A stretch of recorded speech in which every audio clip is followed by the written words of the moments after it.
तो hello guys, ये है मसल लेगेसी। मैं हूं संकेत। तो गाइस फाइनली हंटर लिब्राडा ने अपना टाइटल जीत लिया है टैंपा प्रो का। इसके अंदर इयान की रही सेकंड प्लेसिंग और सब लोगों को लग रहा था कि इसके अंदर इयान वर्सेस हंटर ये टॉप 2 रहने वाले हैं और फाइनली यही हुआ शो के अंदर। यार इयान इसके अंदर बिल्कुल ऑफ लग रहे थे। प्री जजिंग के अंदर उनकी टैनिंग खराब थी, उनकी कंडीशनिंग खराब थी, बिल्कुल फुलनेस नहीं थी फिजिक के अंदर। लेकिन प्री जजिंग के हिसाब से वो फाइनल्स में अच्छी फिजिक लेकर आए थे, लेकिन फिर भी यार कुछ फर्क नहीं पड़ा।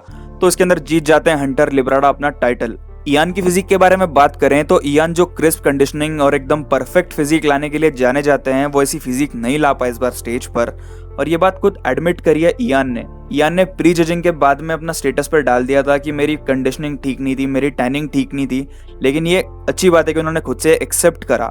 और जैसे ही फाइनल्स खत्म हुए उन्होंने इंस्टाग्राम पोस्ट डाली जिसके अंदर वो बोलते हैं कि मैंने अपने कोच, अपने फैंस, अपने फैमिली और खुद को मैंने बहुत निराश किया है। मैं अपनी फिजिक एकदम पीक पर नहीं ला पाया। और इसी के अंदर अपने हेटर्स को भी जवाब देते हुए उन्होंने बोला कि मेरा ऑफ, इसका मतलब मैंने लास्ट 4 सालों में मैंने टॉप 4 के अंदर प्लेस किया है। मेरे ऑफ का मतलब है कि मैं टॉप 4 के अंदर प्लेस कर रहा हूँ, तो ये मेरा ऑफ है। तो आप समझ सकते हैं कि वो बोल रहे हैं कि उनका कैलिबर किस तरह का है।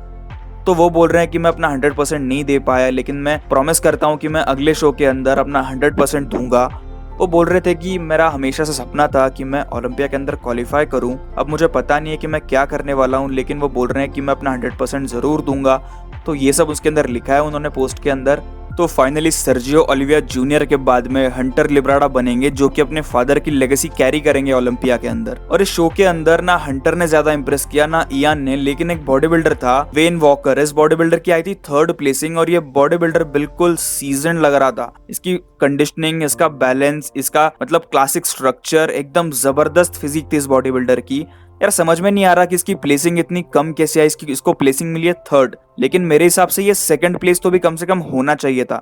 बहुत से लोग तो बोल रहे हैं कि इन्होंने हंटर को भी हरा देना चाहिए था, लेकिन यार 1st प्लेसिंग तो छोड़ दो, लेकिन कम से कम 2nd प्लेस तो ये बॉडी बिल्डर जरूर डिजर्व करता था। इनकी पोजिंग बिल्कुल ऑन पॉइंट थी, सब एकदम परफेक्ट था। वेस्ट एकदम परफेक्ट थी, एब्स एकदम अच्छे से दिखाई दे रहे थे, लेग्स बिल्कुल सेपरेटेड थे और इनका स्ट्रक्चर देखो यार कितना परफेक्ट है। ठीक है यार, फिर भी 3rd प्लेसिंग कोई खराब प्लेसिंग नहीं होती है, लेकिन फिर भी मेरे हिसाब से तो इनको 2nd प्लेस ये डिजर्व करते थे।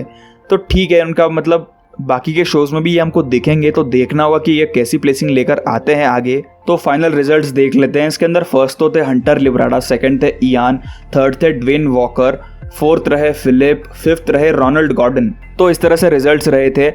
और गाइस फाइनली हंटर क्वालिफाई कर गए हैं मिस्टर ओलंपिया के लिए।